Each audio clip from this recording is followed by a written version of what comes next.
Sir చెప్పండి, ఇప్పుడు ఏదైతే ఉందో ఇప్పుడు కూటమి అయితే ముగ్గురిది మేనిఫెస్టో ఎదురుగానే అంటారు, అటు చూస్తే బీజేపీ ఎందుకన్నా వాళ్ళ మేనిఫెస్టోకి ఎడంగా ఉంది. బీజేపీ రాదు, ఇక్కడ టీడీపీ రాదు, ఏది రాదు. ఇక్కడ జగనే వస్తాడు.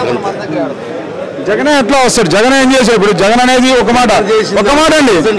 జగన్ చేసిన ప్రతి ఒక్కరు ప్రతి హృదయంలో జగన్ ఉన్నాడు.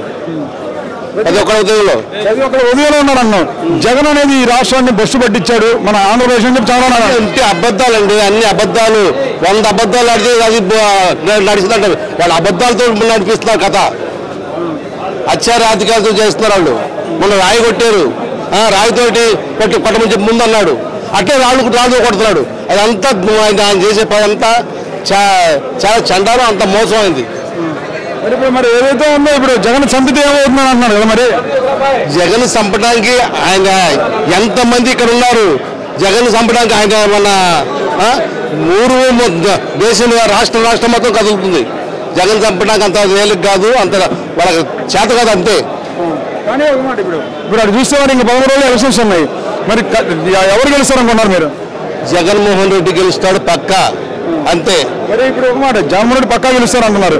జగన్ కంటే ఎక్కువ పథకాలు ఇస్తానంటున్నాడు, చాలా ఆకర్షణ. ఎంత మోసం! అంతమంది 14 సంవత్సరాలు చేశాడా? ఏం చేశాడు? ఎవరికి ఇచ్చాడు?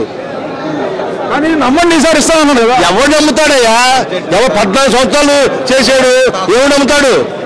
వాడు ఎవడు నమ్మడు. చంద్రబాబు నాయుడిని, పవన్ కళ్యాణ్ని ఎవడు నమ్మడు. చెప్పండి. కానీ ఇప్పుడు ఏదైతే ఉందో ఈ పవన్ కళ్యాణ్ గ్లాస్ సింబల్ ఏదైతే ఉందో అది ఇండిపెండెంట్ డెవలపర్లు కూడా కేటాయించారు. రేపు ఎలా ఉండబోతుంది వాళ్ళకి? ఎన్ని మోసం అంటే అంతా ఏం కాదు. అది ఎవరు గెలవరు. మొత్తం 170 కంపల్సరీ గెలుస్తున్నాం, అంతే. షర్మిల కూడా ఓట్లు అవుతాను జగన్కి. షర్మిల ఎంత మోసం అంటే అంత రాజకీయం. వాళ్ళంతా చేసేదంతా కుటుంబానికి పెడుతున్నారు వాళ్ళు. ఇదంతా చంద్రబాబు నాటకం అంతది.